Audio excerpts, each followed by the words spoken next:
திருவள்ளூர் மாவட்டத்தில் டெங்கு காய்ச்சலை தடுப்பதற்காக மாவட்டம் முழுவதும் 8400 பணியாளர்கள் தூய்மை பணியில் ஈடுபட்டுள்ளனர்.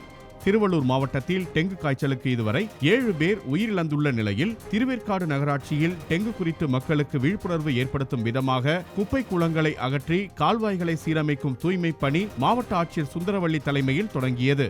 தூய்மை பணியை பள்ளிக் கல்வித்துறை அமைச்சர் பெஞ்சமின் நிலவேம்பு குடிநீர் வழங்கி தொடங்கி வைத்தார். அப்போது செய்தியாளர்களிடம் பேசிய மாவட்ட ஆட்சியர் சுந்தரவள்ளி, காய்ச்சல் தடுப்பு நடவடிக்கைக்காக 28 நடமாடும் மருத்துவ குழு, 24 மருத்துவ வாகனம் ஆகியவை ஏற்பாடு செய்யப்பட்டுள்ளது என்றார்.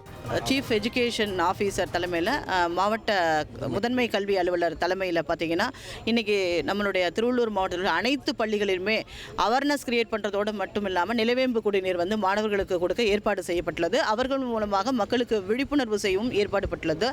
இது மட்டும் இல்லாமல் அங்கன்வாடி பணியாளர்கள், சத்துணவு பணியாளர்களும் இந்த பணியில் ஈடுபட்டிருக்காங்க.